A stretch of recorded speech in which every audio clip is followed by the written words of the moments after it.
Whoa.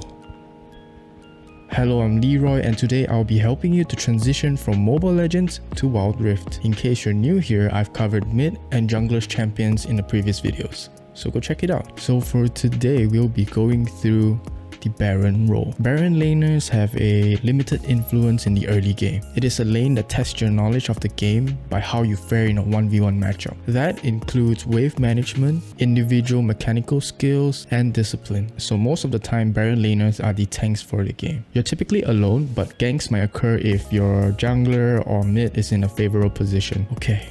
We have lots to go through and we'll start off with Camille. She plays like Link from Mobile Legends. Camille is considered a very well-rounded champion that scales well towards the late game, but with some minor quirks. She's able to gap close, she can single out a target with her ultimate, a great wave clear ability as well, accompanied with her passive that allows her to be extremely tanky. Camille is extremely good at picking out her enemies with her skills. She is kind of weak in the early game and is mana hungry, so be very careful of that. So Darius is a basic champion, but with the right conditions, he's able to team wipe with a single ability. So Darius' playstyle is very aggressive. You're going to easily punish enemies that makes mistakes. He is the equivalent of Bellman in Mobile Legends. Just like Bellman, he has an ultimate that deals extra damage the more health the enemy is missing, resetting after each kill. He has an offensive-oriented skill kit that allows him to deal massive damage. However, Darius does lack mobility.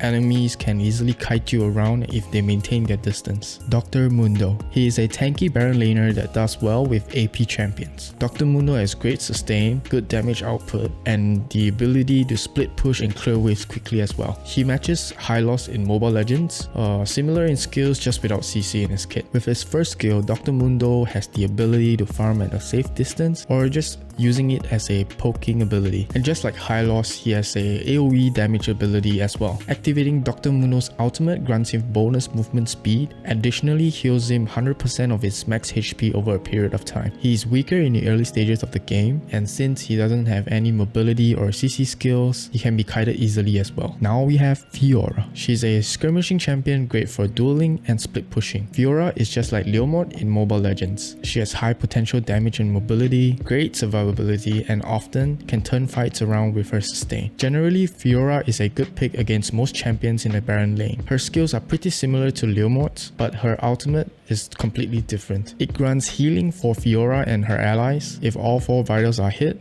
or the target dies. You do need time to learn for her combos, which greatly increases her effectiveness in the game. For Demacia, Garen is a great early to mid game champion that does well against most Baron laners as well. Overall, a good damage dealer, he's tanky, he has silence and mobility in his kit. He has a mix of Bellman and Hilda from Mobile Legends. Garen has healing passives just like Hilda. Whenever out of combat, he regenerates health, pretty useful to re-engage after a trade or a team fight. I will not dive too deep for his skills, but for his combos, it's easy to execute. You run, silence, spin to win, and execute with his ultimate. Jax is a great bruiser once he gets his farm going. He can single out targets easily and counter with his kit. An excellent duelist, Jax is able to 1v1 most matchups in the late game and peel for his teammates with his ultimate. His playstyle is similar to Freya in Mobile Legends, equipped with the ability to gap close and stun. Along with decent damage output, he's very lethal in many ways. Be sure to abuse and time well with his third ability against an AD matchup. It might change the outcome of a losing battle to a victory. Jax is a champion that is simple to play, however he does lack AoE skills, and falling behind on farm might be hard for him to get back in the game. Malphite. He is a situational champion. You're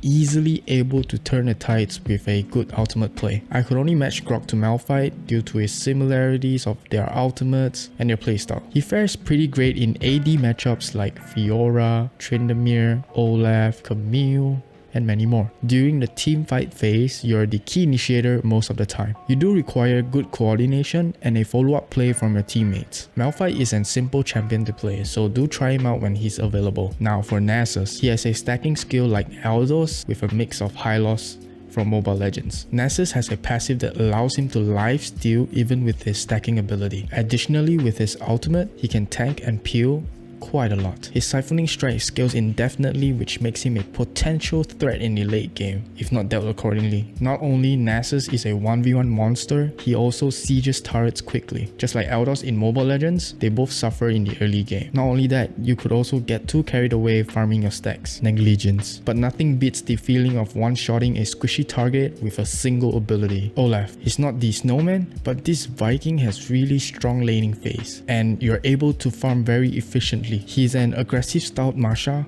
if you were to compare him to Mobile Legends. The more health he loses, the greater the attack speed he has, just like Masha. Using his ultimate can get you out of sticky situations as he can break out of any CC effects. He's definitely a straightforward champion to play, nose diving into enemy backlines and annihilating them using brute force. However, Olaf is susceptible to mobile heroes and prolonging the game might not be beneficial to him. Riven. She is a nimble, high damage output and a fun Baron lane bruiser with the ability to snowball games into a win. Riven is also capable of making crazy outplays and annihilating the entire team. Alucard does draw resemblance to Riven. Both of them share abilities that make them agile in the battlefield. Abusing her skills with good microplays can lend you a favorable trade in many situations. Riven has an ultimate that augments her basic skills and empowering all her abilities. She also doesn't require mana. Riven doesn't have much disadvantages if you play her correctly in the early game. Practice is all I can say if you're going to main her or play against her. Always try to switch things up sometimes because Riven can be very predictable. Captain Teemo. He is probably the cutest champion out there. He may seem harmless, but don't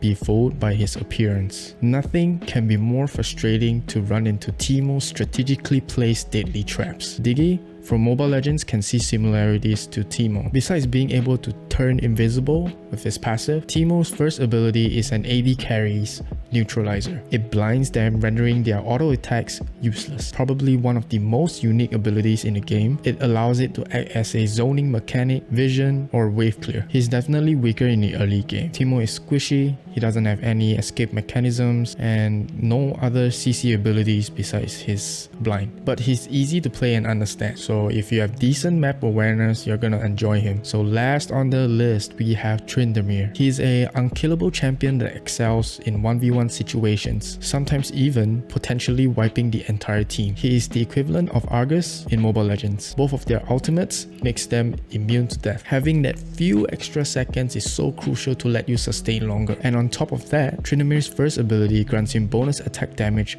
per percentage of missing health. It is extremely useful to dish out extra damage during a small time frame, or simply to sustain long enough for your team to provide backup. He is also able to maneuver quickly with his third ability, making him nimble enough to chase or escape a tough situation. Tryndamere is mechanically easy to play, strong split pusher, has massive raw damage output. However, he might struggle during team fights because of the lack of AoE. But still, it is an awesome and fun champion to play. Alright guys, that's all for the Baron Laners edition. If I do miss out any champions or you have any questions, let me know. So again, Wild Rift is not entirely the same as the PC counterpart, but this video is for you to understand the play styles, the champions, and to clarify things as well. So if you enjoy it or simply appreciate the work I do, subscribe. I'll be pushing out more content in the future, so do stay tuned. I would like to take this time to thank those who give support in any forums, all the way from Redditors to the Discord community. Thank you, and I really appreciate it. Speaking about Discord, we have a small community, so if you would like to discuss or talk about Wild Rift in general, do join using the link. I really hope to see you there, and yeah, I'll see you in the next one.